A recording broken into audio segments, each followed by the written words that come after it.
اور جو لوگ ادا نہیں کرتے زکوٰۃ، کچھ لوگ ایسے ہیں کہ جنہیں بہت تکلیف ہوتی ہے زکوٰۃ ادا کرنے میں، حالانکہ دیا اللہ نے، اور ادا کتنی کرنا ہے؟ صرف 2.5%، یعنی 100 روپے پر 2.5 روپیہ دینا ہے صرف، اور 97.5 روپے اپنے لیے رکھنا ہے۔ اب دیکھیں 97.5 کتنے ہوتے ہیں، اور صرف 2.5%، اور یہ فرض ہے۔ سیدنا صدیق اکبر نے ان کے ساتھ جنگ کی تھی، جن لوگوں نے اللہ کے رسول علیہ السلام کے وصال کے بعد زکوٰۃ ادا کرنے سے انکار کیا تھا۔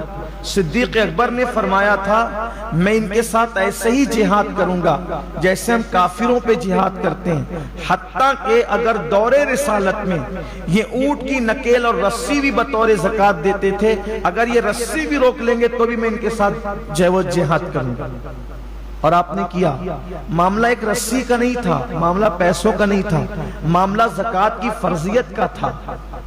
اور زکوٰۃ کی فرضیت اسلام کے وہ 5 بنیادی ستونوں میں سے ایک ہے، جس کا ذکر اللہ کے رسول علیہ السلام نے فرمایا کہ اسلام کی بنیاد 5 چیزوں پر ہے: ایمان، نماز، روزہ، حج اور زکوٰۃ۔ یہ 5 ستون ہیں اسلام کے مضبوط۔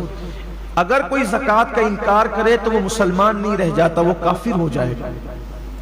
تو کچھ لوگوں کو زکوٰۃ دینے میں میں اتنی زکوٰۃ کیسے دوں؟ اللہ نے دیا، اللہ نے تو فرمایا کہ ہماری دی ہوئی روزی سے، اللہ کی دی ہوئی روزی سے۔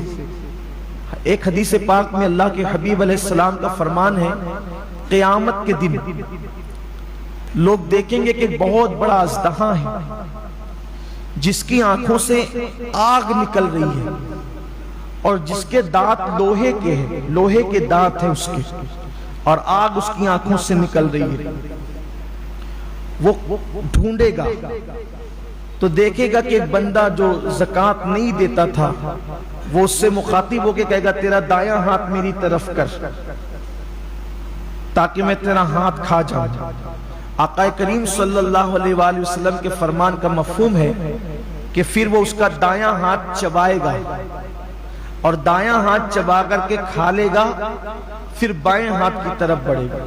جب بائیں ہاتھ چبا کر کھائے گا تو پھر دایاں ہاتھ اس کا دوبارہ واپس آ جائے گا، پھر بایاں ہاتھ کھا چکا رہے گا تو دایاں ہاتھ کھائے گا تو بایاں واپس آ جائے گا۔ اور جس وقت وہ اژدہا جس کی آنکھوں سے آگ نکل رہی ہوگی اور دانت اس کے لوہے کی ہوں گے، وہ بھی جہنم کے بنے ہوئے لوہے کے، تو وہ جب چبا رہا ہوگا تو اس کی چیخ ایسی نکلے گی کہ اس کی چیخ نکلنے سے پورا میدان محشر کانپ جائے گا۔ آپ سوچیں وہ چیخ کیسی ہوگی کہ پورا میدان محشر کانپ جائے گا۔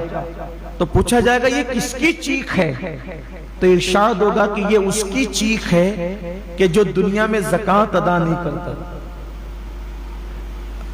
میدان محشر کوئی چھوٹا موٹا تو نہیں ہوگا، ہمارے کھیل کے گراؤنڈ کی طرح یا ہندوستان کے میدانوں کی طرح تو نہیں ہوگا۔ میدان محشر اولین اور آخرین سب جمع ہوگے، اس کی چیخ کتنی بلند ہوگی اس دن کہ پورا میدان محشر کانپ جائے گا، کتنی دردناک چیخ ہوگی زکوٰۃ نہیں دینے والوں کا۔ اچھا یہ کسی مولوی کی ڈرانے کی باتیں نہیں ہیں، نہ کسی سیاسی لیڈر کا قول ہے، یہ صادق الوعد الامین کا فرمان ہے، جس نے اپنی زندگی میں کبھی اپنی مرضی سے کلام ہی نہیں کیا۔